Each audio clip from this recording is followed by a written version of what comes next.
નમસ્કાર મારા વાલા વિદ્યાર્થી મિત્રો, સ્વાગત છે તમારું। આજે વિદ્યાર્થી મિત્રો વાત કરવાના છીએ ધોરણ 9 ની અંદર આપણી જે નવી સ્વાધ્યાયન પોથી જે આપવામાં આવેલી છે, જેમાં ભાગ નંબર 2 માં સામાજિક વિજ્ઞાનનો પાઠ નંબર 8 ભારતના રાજ્ય બંધારણનું ઘડતર અને લક્ષણ, જેના વિશે આપણે સંપૂર્ણ મિત્રો સોલ્યુશન જોવાના છીએ આ વિડીયોમાં।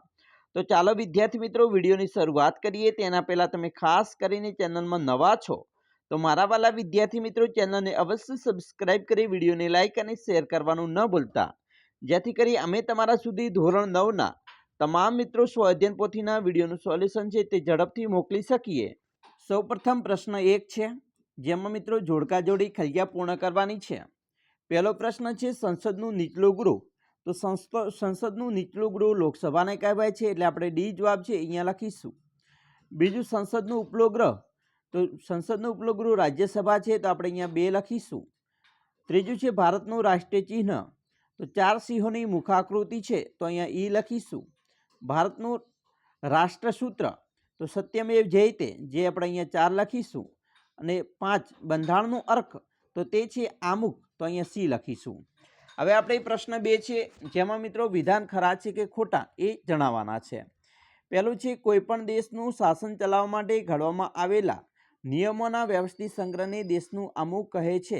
તો અહીંયા મિત્રો શું આ વિધાન ખોટું છે, તો એને મિત્રો આમુખ નહીં પરંતુ બંધારણ કહેવાય છે। 2 બંધારણ સભાના સભ્યો છે તે 389 હતા, તો આ વિધાન સાચું છે।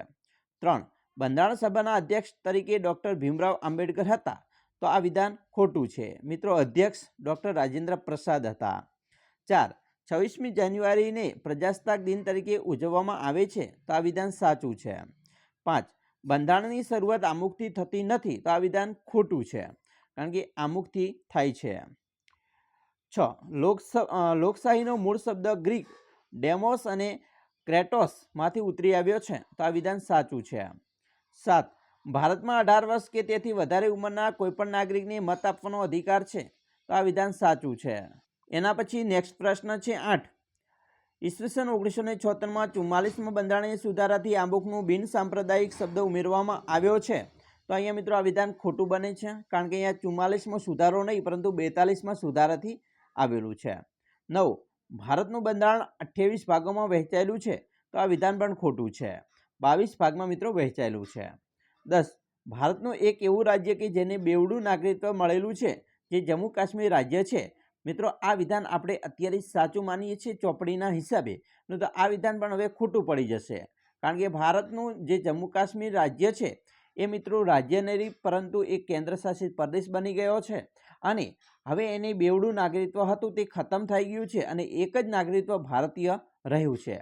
આપણે અહીંયા ચોપડીના હિસાબે આને સાચું માનીએ, પરંતુ આપણું વિધાન જો અત્યારના સંજોગો નવા કરંટ અફેર પ્રમાણે આ વિધાન ખોટું બને છે।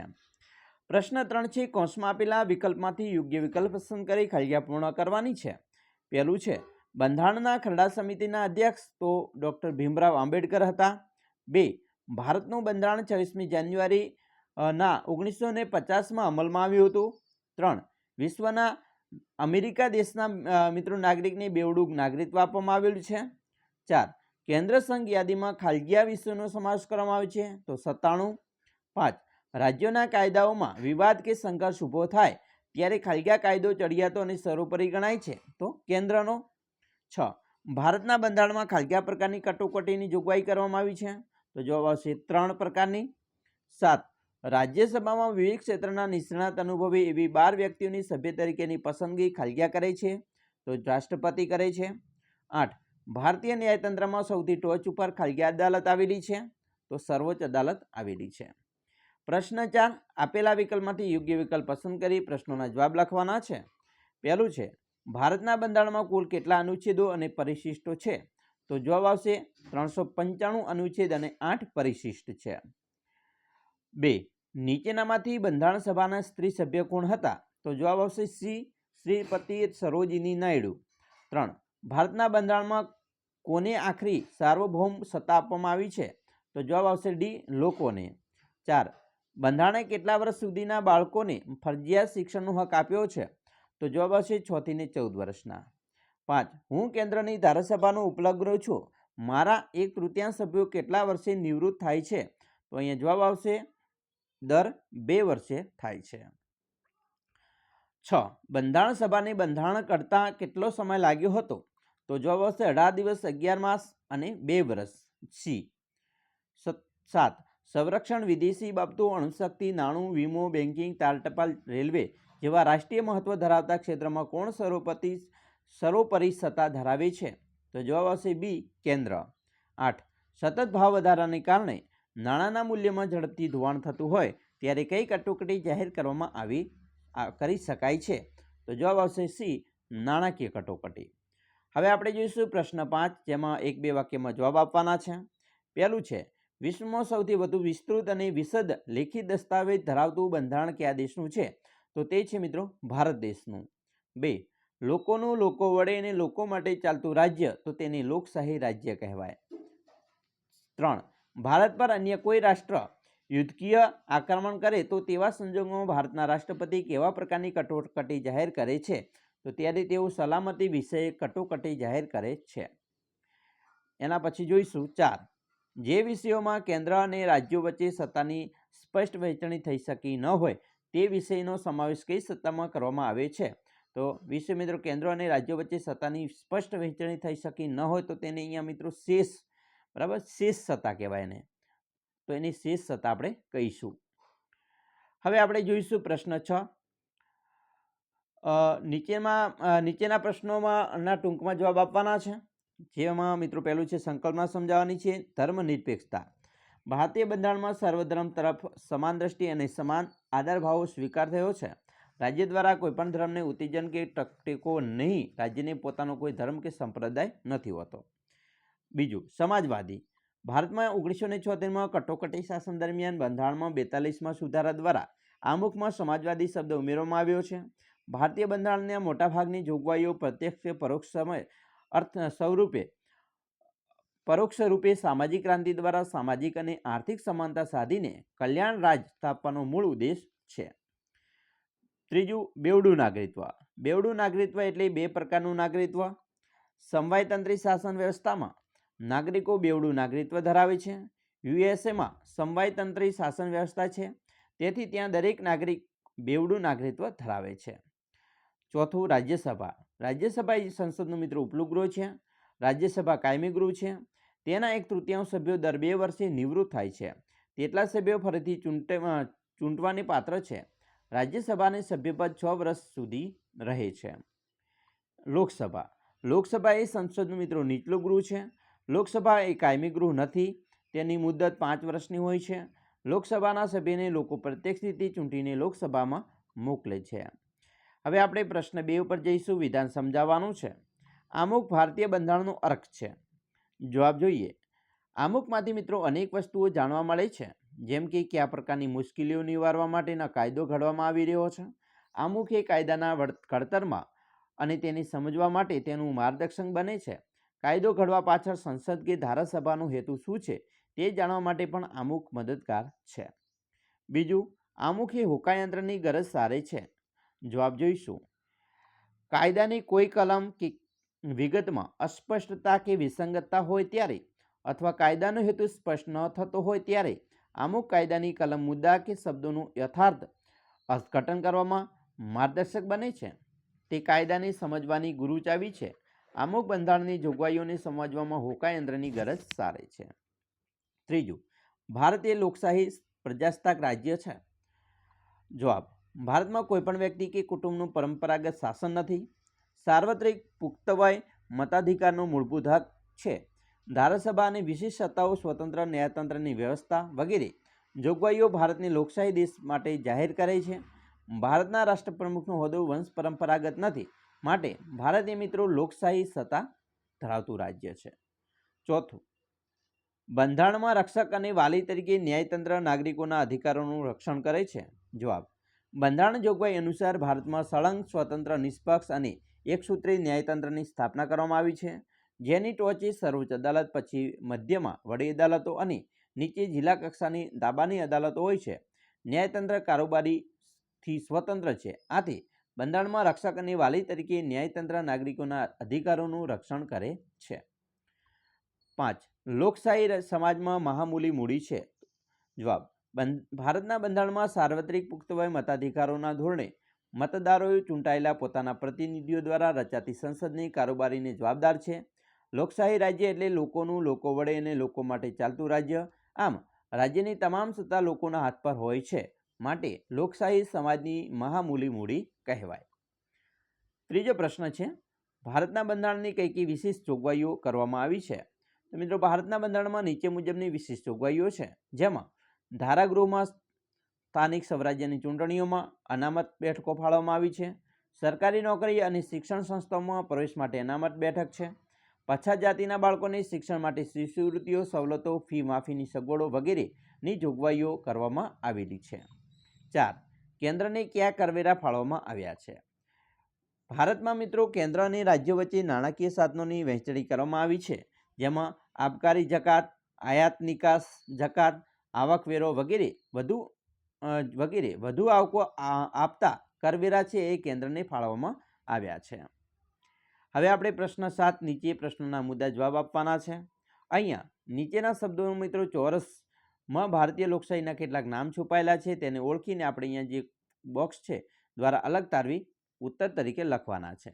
તો અહીંયા તમે જોશો તો રાજ્યપાલ છે, બરાબર. અહીંયા રાજ્યપાલ છે, લોકસભા છે, રાજ્યસભા છે, વડાપ્રધાન છે, વિધાન પરિષદ, અમુક રાષ્ટ્રપતિ અને વિધાનસભા.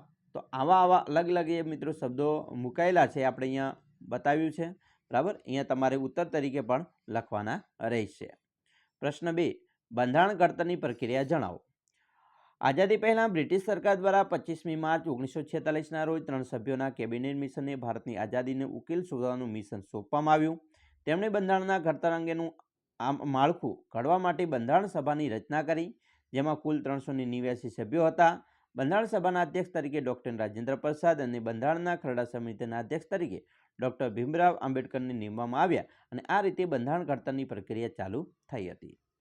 પ્રશ્ન 3 છે, આમુખનો અર્થ જણાવી તેનું મહત્વ જણાવો.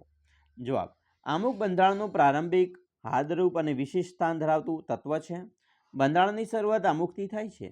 આમુખમાં દર્શાવેલ શબ્દો પરથી આમુખ બંધારણનો આત્મા હોવાની પ્રતીતિ થાય છે.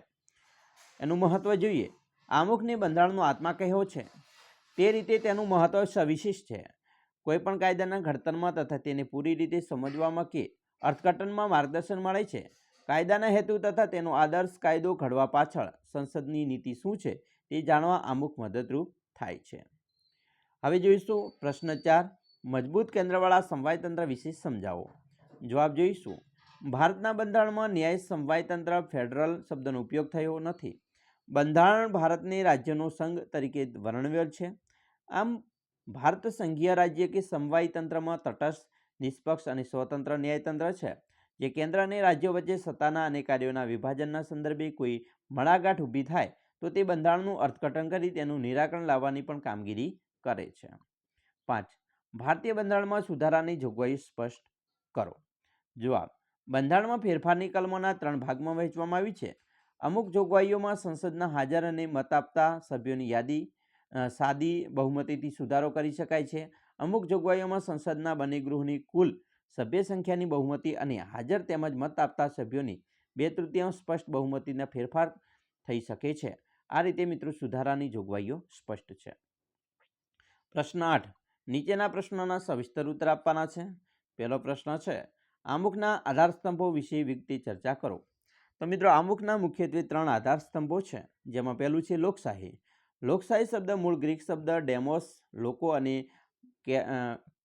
ક્રેટોસ એટલે કે સત્તામાંથી ઉતરી આવ્યા છે. લોકશાહી એટલે લોકોનું લોકો વડે અને લોકો માટે ચાલતું રાજ્ય. આમ તમામ સત્તા લોકશાહીમાં લોકોના હાથમાં હોય છે. બીજું છે આધારસ્તંભ છે સમાજવાદી. ભારતમાં 1976માં કટોકટી શાસન દરમિયાન બંધારણમાં 42માં સુધારા દ્વારા અમુકમાં સમાજવાદી શબ્દ ઉમેરવામાં આવ્યો છે.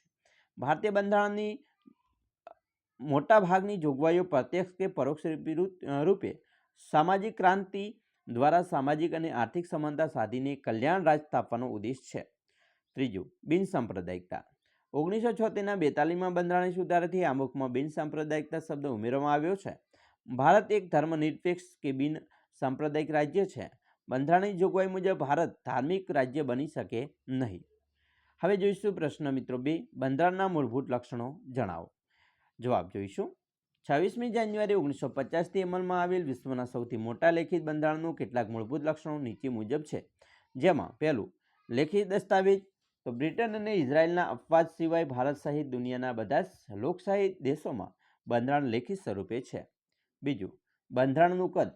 ભારતનું બંધારણ 22 ભાગોમાં 395 અનુચ્છેદ અને 8 પરિશિષ્ટો, હાલ 12 પરિશિષ્ટો છે, સાથેનું એનું કદ ધરાવે છે.